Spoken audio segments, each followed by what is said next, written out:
Bonsoir à vous, Antoine Adoukonou, puisque c'est vous l'invité du soir de mardi. Bonsoir.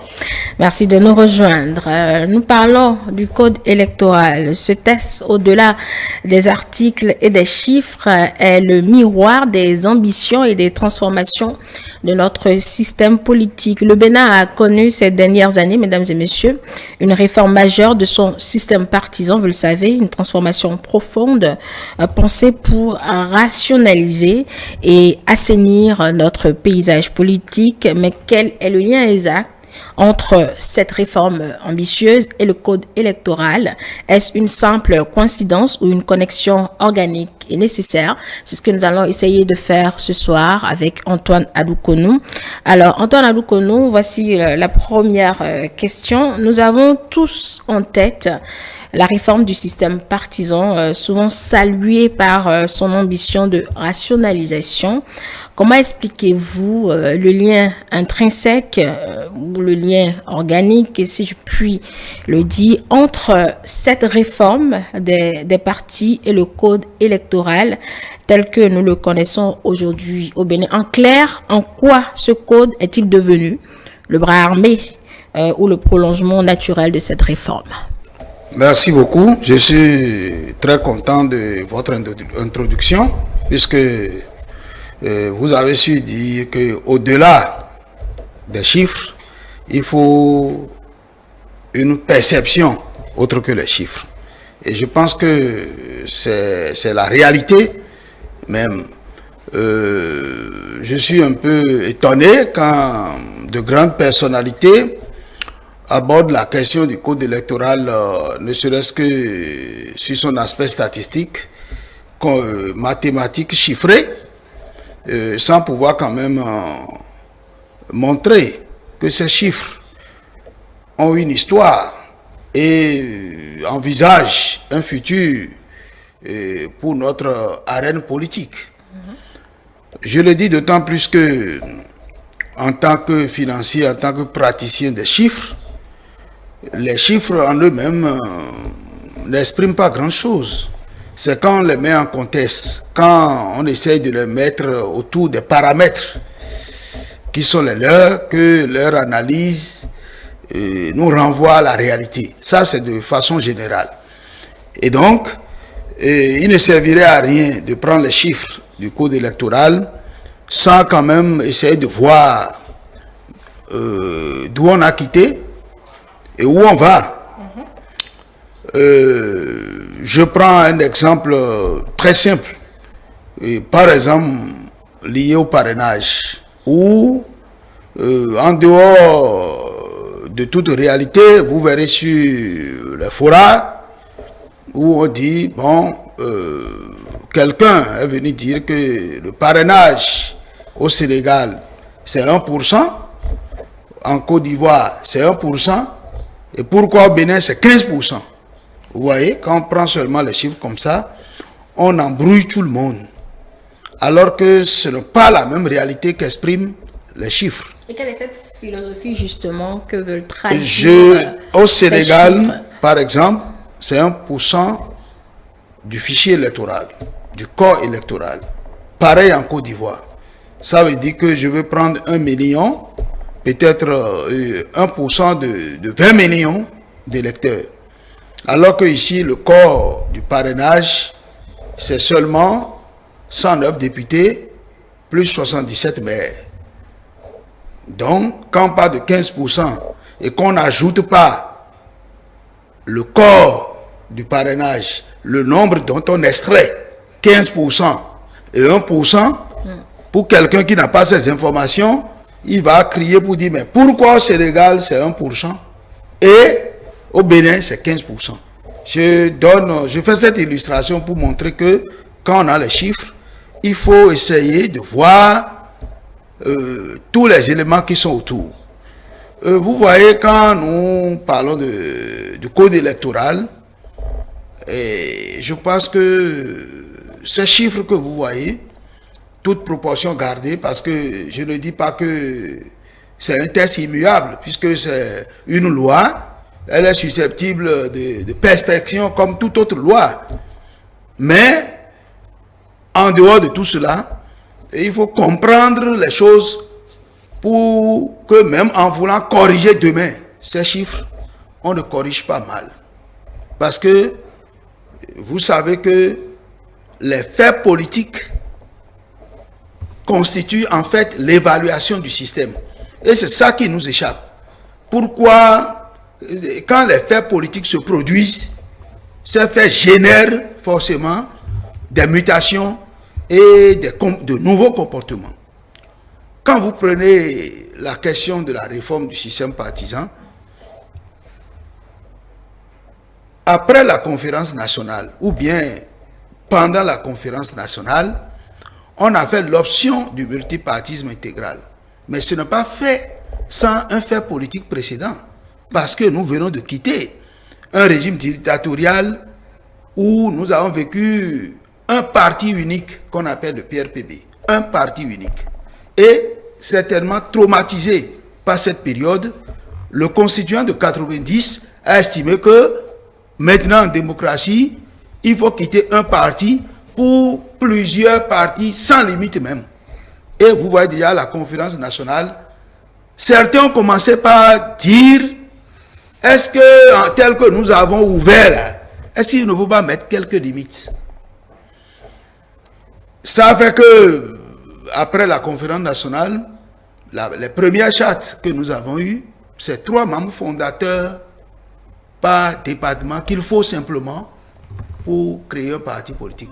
Vous avez vu, on a quitté le chiffre 1, un seul parti pendant la Révolution, et parce qu'il y a eu ce fait politique, on est venu à 3 membres fondateurs par département et plusieurs partis qu'on peut créer. Donc, le fait politique antérieur a été un élément qui a poussé à ça là. On en était là quand les mêmes qui ont dit 3 membres fondateurs par département, en 2001, ont décidé de quitter 3 membres, de changer le chiffre 3 pour venir à 10 membres fondateurs par département. Ça veut dire qu'entre-temps, entre le choix de 3 et 10, il y avait eu des faits politiques. Et ces faits politiques ont fait que on a été obligé de changer le chiffre 3 pour venir au chiffre 10, pour certainement corriger quelque chose entre-temps qu'on avait vu entre 3 et 10. De 10, on est venu en 2017 à 15 membres fondateurs par commune, certainement parce que entre le 10 et le 15 là, des faits politiques se sont produits. Et les faits politiques, on les connaît. C'est la création tous azimuts des partis politiques sans que ces partis ne soient de véritables partis politiques, que ce soit des partis, que moi je qualifie de particules, des partis récépissés, ou c'est des partis unipersonnels, pour répéter votre chroniqueur maison, des partis unipersonnels où une seule personne prend son sac et met le récépissé dedans, il ajoute un smartphone et c'est fini. D'accord. Quand c'est comme ça, et que nous avons dit, il faut corriger. Et pour corriger, et le débat commence là, pour corriger, la classe politique s'est réunie. Et vous étiez à la conférence de presse de l'honorable Orden Aladati, que je salue au passage pour ces efforts d'explication. Nous avons suivi un documentaire de 26 minutes. En principe, ce documentaire... Oui, vous l'avez rappelé déjà dans ce prologue que vous venez de faire. Je le dis parce que, je le dis parce que dans ce documentaire, quelqu'un a dit, la rationalisation, tout le monde était d'accord, mais quelqu'un a dit, l'honorable Basile Lacoste a dit, si on fait bien, on doit en venir à 3 partis politiques. C'est-à-dire, on quitte les 278 à la veille de la réforme pour en venir à 3. Maintenant, s'il faut faire le passage de 278 à 3, qu'est-ce qu'on fait pour arriver là? C'est ce débat-là qui annonce les chiffres que vous voyez là. Pour quitter 278 pour venir à 3 là, par exemple, qu'est-ce qu'on fait? On ne peut qu'agir sur des chiffres qui ont permis les 278 qu'on avait. Donc, en fait, ce seuil dont nous parlons aujourd'hui qui peut-être anime tous les débats, c'est pour accélérer cette rationalisation voulue depuis les années que vous venez de rappeler. Mais voilà que ça fait débat. Est-ce qu'à terme, on aura les résultats escomptés? Antoine Aboukono. Le débat que ça fait, c'est rien. Ce n'est pas parce que ça fait débat qu'il y a problème. Parce que quand on met des dispositions dans les tests électoraux, ça doit toujours faire débat. Même au Sénégal, là-bas, le parrainage, il fait débat. Mais c'est 1%, ça fait débat. En Côte d'Ivoire, ça fait débat. Parce qu'à l'arrivée, tout le monde ne pourra pas remplir les conditions. Et ceux qui se sentent dans une position de ne pas remplir les conditions, ça fait toujours débat. Les lois électorales, comme le rappelle Alexis de Tocqueville, sont les plus controversées du monde. Ce n'est pas le Bénin seul. Parce que chacun, le code électoral, c'est un ensemble de tests qui permet d'aller à la dévolution du pouvoir politique. Et comme tout le monde veut être au pouvoir, c'est normal que tout le monde, à travers ce prisme qu'est le code électoral, évalue ses chances de réussite. Et celui qui voit que c'est difficile pour lui de réussir va se mettre dans tous les débats. Donc le débat même en soi n'est pas un problème. Ce qui est peut-être problème, c'est ça je vais vous dire. Et pourquoi je vous parlais de faire politique. En 2018, ou bien en 2017, on a dit, nous voulons aller vers les grands regroupements. Et on a eu deux situations. On a eu certains qui ont compris pour dire, bon, on est obligé de tuer nos logos, nos égos, pour former de grands partis politiques. Si vous parlez de l'UPR, n'oubliez pas que c'est la grande renaissance du Bénin passée par là. Que le PSD d'Amoussou Bruno est passé par là, avec ses logos et ses égos. Que le MADEP est passé par là. Que dans l'UPR, le PRD est passé par là, avec ses égos et ses logos. Pareil pour le bloc républicain. Au total, il y avait 175 partis politiques sur les 278 qui se sont mués, sans compter les mouvements et associations, pour aller dans le camp de la majorité présidentielle. Pendant ce temps, il y a d'autres de l'opposition qui ont même, non seulement ils ne veulent pas se regrouper, ils ne veulent pas perdre leur logo, et ils ont demandé qu'on leur accorde une mise en conformité. D'où la naissance après du syndicat de conformité. C'est ça le fait politique. Si ceux-là n'avaient pas eu ce comportement, et on fait aussi de grands regroupements, il n'y aurait pas le certificat de conformité jusqu'à ce qu'il y aurait des partis qui se seraient éliminés pour. Donc, c'est le comportement de ceux-là, c'est ça que j'appelle le fait politique, qui nous a poussé, ceux-là qui ont dit non, nous on ne veut pas se réunir, on ne veut pas perdre le logo, on veut se conformer aux nouvelles dispositions juridiques. C'est eux qui ont fait que on a eu le certificat de conformité et ce faisant, ils n'ont pas pu franchir le cap parce que quand on a fait la réforme, le premier mode de scrutin, c'est pas ce que nous avons ici. L'article 242 de cette loi avant avait dit quoi?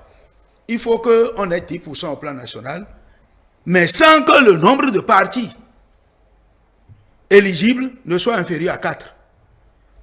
Dans le cas contraire, si c'est inférieur à 4, tout le monde est éligible. C'était le premier format.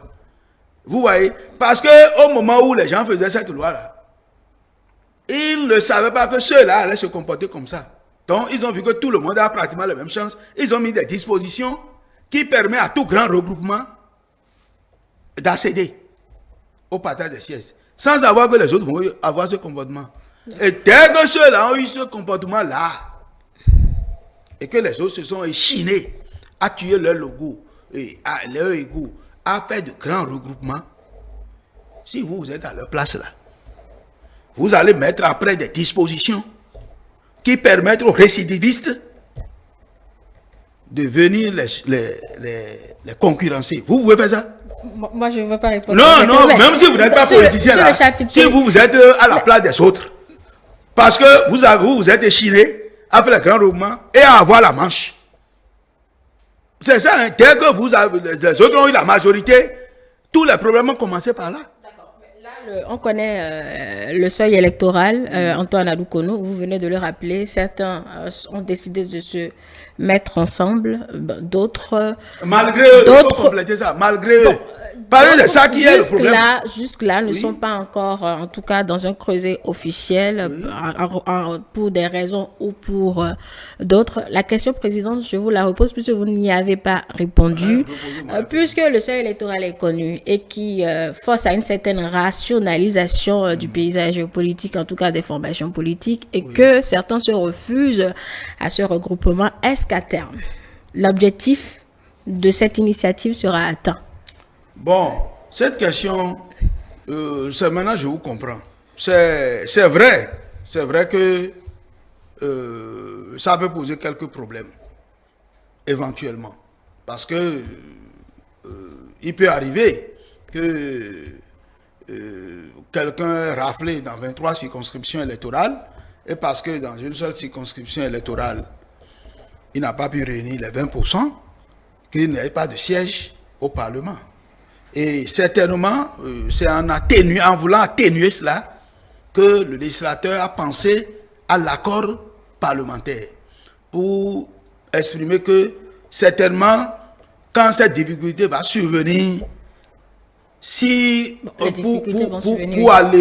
pour alléger cette situation, on a permis que des partis, 2, 3, autant que possible, se mettent en coalition pour pouvoir... après avoir eu 10% au plan national, avoir la chance de sommer leur suffrage exprimé dans les différentes circonscriptions. C'est vraiment, certainement, avec la peur que ce que nous disons arrive, qu'on a cherché, par exemple, chez Tapatois-là. Mais je crois que ce qui est important, c'est le fait que les autres ne veulent pas faire de grands regroupements, qui fait que ceux qui ont déjà fait les grands regroupements sont obligés de mettre ces dispositions pour que leur regroupement ne se disloque pas. La réalité, c'est ça. Parce que ceux-là ont fait des efforts. Et vous savez que dans les grands regroupements aujourd'hui, je ne vous apprends aucun secret, je suis dans les partis, ce n'est pas aujourd'hui. Ce n'est pas la joie, ni dans l'UP, ni dans le BR. Parce que quand on fait les grands regroupements, il y a des gens qui sont là et qui n'avancent pas et qui cherchent la moindre occasion pour sortir du groupe. Si on ne met pas les dispositions, on met les dispositions telles que ceux qui ne se sont pas regroupés commencent à s'en sortir, ceux qui sont en difficulté dans ces grands groupes vont se dire, il ne sert à rien donc de rester dans les grands groupes pour subir. Et les différentes velléités qui sont dans ces groupes vont s'afficher, les groupes vont se casser. Si on a dit 10% au plan national, c'est parce que, et que maintenant on est revenu dans les circonscriptions, certainement ils ont vu que les 10% au plan national, quand quelques groupes vont quitter UP, BR, démocrates, et vont se regrouper pour former un nouveau groupe, ils peuvent avoir les 10%. Et ça va faire en sorte que les autres groupes, y compris même les démocrates, vont s'effriter. Et c'est pour empêcher cela, pour que les grands groupes résistent, qu'ils sont allés plus loin. C'est pourquoi je vous ai dit que c'est le fait politique qui pousse les gens à aller vers de nouvelles donnes. Quand, si vous prenez par exemple, si on rentre dans les circonscriptions, moi j'ai dit, mais quelque part ils ont raison, même si ils sont allés trop loin. Parce que les 10%, parti national, on ne veut pas de parti régional là. 10% seul ne peut plus régler ça. Parce que je peux rester seulement dans le septentrion. Et Jean-Baptiste Elias a donné l'exemple. C'est-à-dire j'ai 1% partout. Et dans ma région, j'ai 90% par exemple. Regrouper, ça veut donner le 10% national. Ça veut dire que le problème qu'on veut régler, en disant que les partis ne doivent pas être régionaux, du fait de nos comportements, les 10% aussi ont montré leurs limites. J'ai dit du fait de nos comportements. Et si aujourd'hui, Antoine Adoukono, vous devez, on va dire, puisqu'on n'a plus beaucoup de temps, résumer l'impact le plus significatif du code électoral actuel dans sa relation avec la réforme du système partisan, quel serait-il et quel est votre message sur l'avenir justement de ce texte? Non, ce que d'abord je dois conseiller aux uns aux autres, surtout à l'opposition, c'est d'aller travailler sur le terrain. Puisque, au demeurant, nous allons tous devant le même peuple. Et s'il arrivait que le peuple, par exemple, tout le monde vote pour les démocrates enlèvent les 109 sièges. En ce moment-là, l'exclusion serait de quel côté? Ça veut dire qu'au-delà de tout, il y a toujours le peuple souverain qui est là pour départager. Et si je vais utiliser aussi les chiffres de façon statistique, je vais vous demander si l'UPR et le BR font l'accord parlementaire et ils ont 20%, il reste 80%. C'est dans 80% là que l'opposition, qui est le parti du peuple là, ne peut pas trouver 20%. C'est aussi un exemple que j'ai donné. Si les autres font accord là, et ils ont 20% là, il reste 80%. Est-ce que dans les 80% là, le parti qui est le parti du peuple ne peut pas trouver 20%? Ça veut dire que le débat il est ailleurs. Certainement que on a peur que le peuple en réalité n'est pas avec soi. Sinon, on va devant le même peuple. Et demain, après tout ça là, on peut évaluer, corriger. Moi, par exemple, j'aurais préféré que, au lieu de dire 20% partout, qu'on dise, quand on prend chaque circonscription, si vous avez 20%, vous levez des sièges. Si vous n'en avez pas, vous n'avez pas de siège. Qu'on rende les circonscriptions indépendantes. Moi, j'aurais préféré par ça. Pour le on a un test de loi, Antoine Adoukono. Voilà. Et on l'appliquera. C'est pour vous dire que ce n'est pas que nous disons que oui, il n'y a rien qu'à corriger. Non, mais il faut voir l'historique des faits politiques qui ont conduit à nous retrouver devant. Et c'est ce que vous avez tenu à rappeler ce soir. Voilà, c'est d'ailleurs ce que vous avez fait. Ne sont pas vous avez présenté le test électoral au-delà des chiffres, de seuil, de représentativité qui fait réagir les uns et les autres. Antoine Adoukono, on doit rendre l'antenne. Malheureusement, le temps imparti à ce programme est terminé puisqu'il y a un autre qui attend. Vous avez rappelé donc l'historique. Vous êtes allé au-delà des chiffres présentés. Nous rappelons que le mot d'emploi reste à la charge des institutions qui sont chargées d'organiser donc ces élections. Tout le monde ira aux élections, on l'espère. En tout cas, nous on observe, on analyse et à chaque fois on aura besoin, il y aura besoin, on saura, mesdames et messieurs, répondre à vos ententes. Mais merci à vous, Antoine Adoukono. Vous rentrez bien. Mesdames et messieurs, merci de nous avoir suivis. Je retrouve mes invités pour le débat du soir.